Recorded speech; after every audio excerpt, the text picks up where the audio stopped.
Hey guys, it's Mike, and these are Tiny Talks. And one of the things I talk about in the book, People of Second Chance, is perfectionism and performance, and how addictive that is to us. Because I think we believe deep down inside of our hearts that if we're perfect, if we do all the right things, we perform, we create successes around us, we always got a smile on our face. If we always have the right answers, or when people say like, how are you? I'm doing great. If that's always your answer, then you're probably struggling with perfectionism. Because life is both kind of great and horribly hard. And both those things are part of our stories.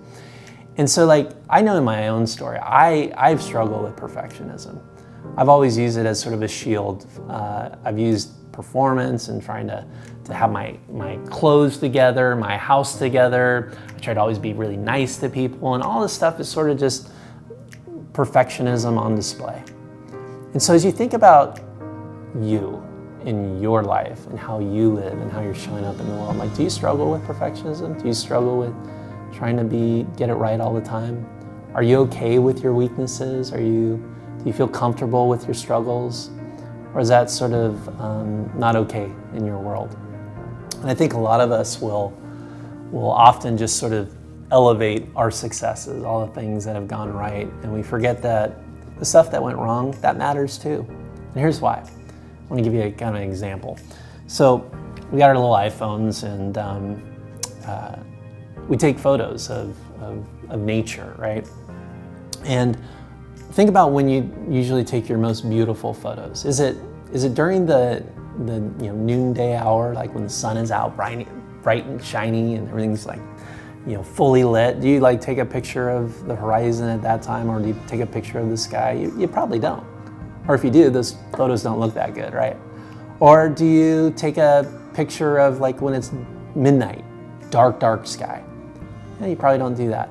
When do we take our pictures, and when are the most beautiful pictures that we take with our iPhones? It's at sunset or sunrise. Usually sunset, because I'm guessing you're probably not up at sunrise. But it's that coming together of both the dark and the light.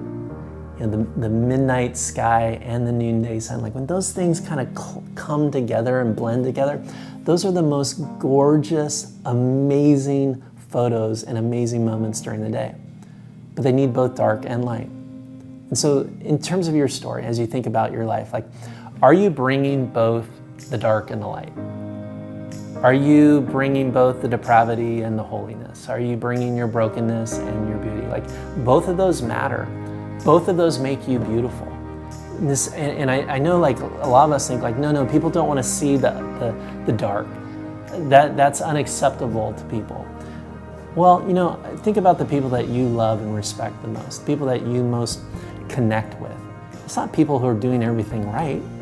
It's the people that are open with their flaws and their struggles and their mess ups, and people who are just vulnerable and say, I did this last week, I really wish I didn't do that. Or I was in this relationship that went nowhere, and I struggled with this dependency on this drug. When people are honest, we kind of go oh my gosh, I like you. And that's because they're being sunsets and they're being sunrises. And so do not fall into the trap of perfectionism. Do not fall into the trap of thinking that you have to get it right. It's not the point of life. The point of life is to experience God's grace, to have sort of this great days and amazing moments and huge successes and huge wins, but then also massive blowouts and failures and horrible moments too. And when we bring all that stuff together, that's a beautiful life.